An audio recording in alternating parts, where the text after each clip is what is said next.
ఆయన ఎన్నో కష్టాలు అనుభవించి రాబోయే తరానికి ఈ కష్టం ఉండద్దని చెప్పి ఆయన చదువుకొని జ్ఞానాన్ని వృధా చేయకుండా భారత రాజ్యాంగాన్ని రచించి ఆ భారత రాజ్యాంగం రచించేటప్పుడు మరి కార్మికులు కూడా నా జాతికి సంబంధించిన వ్యక్తులే ఉంటారు. ఈ కార్మికులు పోరాటం చేయాలంటే వారికి హక్కులు అవసరం.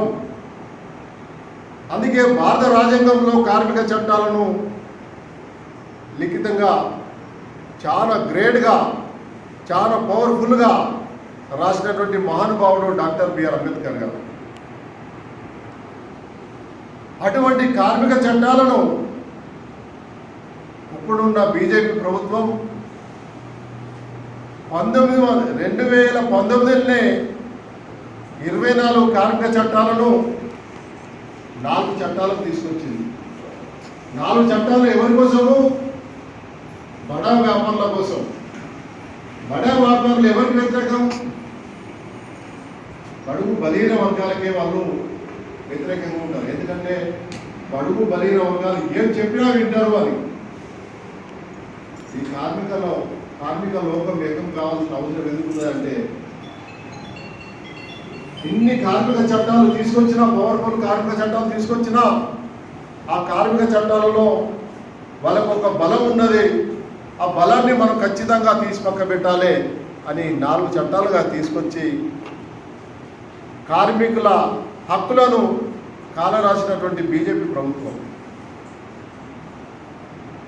తెలంగాణ లేబర్ యూనియన్ ఎవరికి వ్యతిరేకత కాదు. నేను ఈ వీడియో చూస్తున్నా. కానీ కార్మిక చట్టాలు మనకందరికీ హక్కే కదా. కార్మిక చట్టాల కోసం పోరాడాలి కదా. అందుకే ఏర్పడింది తెలంగాణ లేబర్ యూనియన్ 7 సంవత్సరాల కిందట. ఈ యొక్క తెలంగాణ లేబర్ యూనియన్ ప్రతి కార్మిక సంక్షేమం కోసం, ప్రతి కార్మికుని కోసం, ప్రతి కార్మికురాలి కోసం, బాల కార్మికుల కోసం పోరాటం చేస్తుంది. కార్మిక చట్టాలను అమలు చేయాలని ఎన్నో రకాలుగా ఉద్యమాలు చేస్తుంది. మాతో కలిసి వచ్చే కార్మిక సంఘాలను, మేము కలిసిపోయే కార్మిక సంఘాలను కలుపుకొని అనేక ఉద్యమాలు చేయడానికి తెలంగాణ లేబర్ యూనియన్ ఉన్నది. మరి తెలంగాణ లేబర్ యూనియన్ ఎవరికి వ్యతిరేకత కాదు. భారత రాజ్యాంగంలో ఉన్నటువంటి కార్మిక చట్టాలని అమలు చేయాలని చెప్తున్నాం. మేము 24 చట్టాలు ఉంటే మీకేమో ఇబ్బంది జరిగింది. 4 చట్టాలలో ఎన్ని లొసుకులు ఉన్నాయో తెలుసా? 8 గంటలు పనిచేయాలని స్వతంత్రం రాకముందు 14 గంటలు టైం ఉండేది. అరే 14 గంటలు ఉంటే ఆ కార్మికుడు చనిపోతాడు, అవకాశాలు బాగా ఇబ్బందులు ఉన్నాయని చెప్పి 12 గంటల నుంచి 4 గంటలకు ఉద్యమం ద్వారా కార్మిక చట్టాలను తయారు చేసినటువంటి సందర్భం ఉంది. మరి 8 గంటల చట్టాన్ని నువ్వు మళ్ళీ అదే విధంగా 18 గంటలకు మార్చినామంటే ఎవరి కోసం అని అడుగుతున్నాం మేము. మరి కార్మికులు లేదే ఏ వస్తువు తయారు కాదు కదా. కార్మికులు లేదే బిల్డింగ్ తయారు కాదు కదా. కార్మికులు లేదే మన శరీరంలో ఏ వస్తువు తయారు కాదు కదా. ఏ పాపం చేసిన కార్మికులు అని చెప్పి అడుగుతున్నాం మేము. ఇంత అన్యాయం జరుగుతుందని చెప్పి మేము ఊహించుకోలేదు. ఇప్పుడు 4 కార్మిక చట్టాలను కార్మిక కోడ్ అని పెట్టేశారు. కార్మిక కోడ్ అని కూడా మార్చింది. అంటే రాను భారత రాజ్యాంగంలో ఉన్నటువంటి ఒక్కొక్క చట్టాన్ని ఇట్లా చిచ్చివేసేటువంటి దుర్మార్గమైనటువంటి కేంద్ర ప్రభుత్వాన్ని మేము అడుగుతున్నాము. ఇప్పటికైనా కార్మికుల హక్కుల కోసం కార్మికుల చట్టాలను అమలు చేయాలని, కార్మికులను ఆదుకోవాలని మేము ఒక డిమాండ్ చేస్తున్నాం.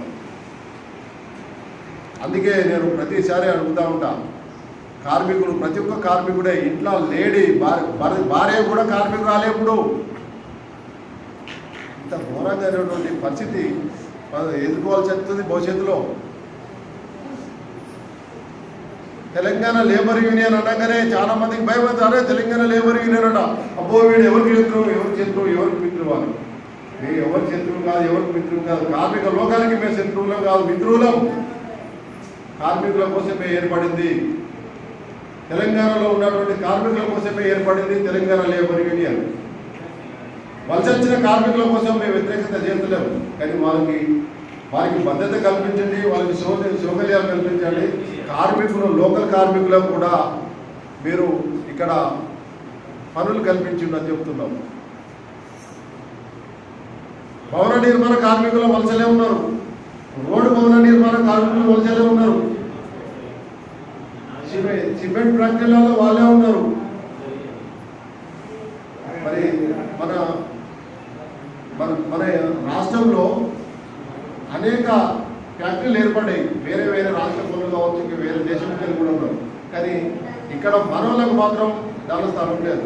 మన కార్మికులు కాదు వాడు, కానీ ఇక్కడే మనం పన్ను కడతాం, ఇక్కడే వస్తువు తయారవుతుంది, ఇక్కడ ప్రభుత్వమే పన్నులు వస్తాయి. కానీ ఇక్కడ కార్మికులు, లోకల్ కార్మికులు మాత్రం, స్థానిక కార్మికులు మాత్రం మనోళ్ళు కాదు. మరి మనం ఏం పాపం చేసినాం?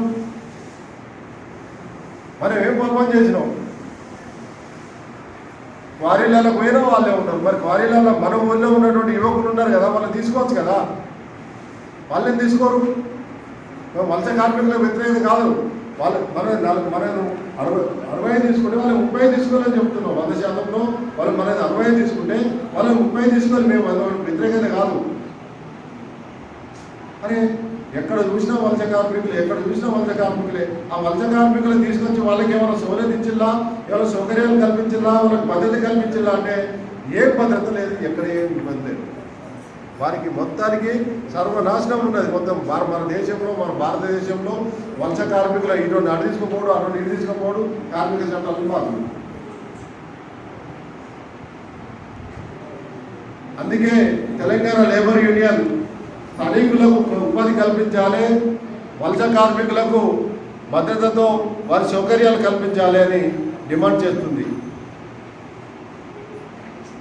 రాబోయే కాలంలో తెలంగాణ రాష్ట్రంలో కార్మికులకు ఎవరైతే అండగా ఉన్నారో వారిని కూడా రాబోయే కాలంలో ఎన్నికలలో పోయడానికి Republican party of India, Telangana labour union కూడా ప్రయత్నం చేస్తుందని చెప్పి మీ ముందు ఈ ఒక డిమాండ్ వస్తున్నాను.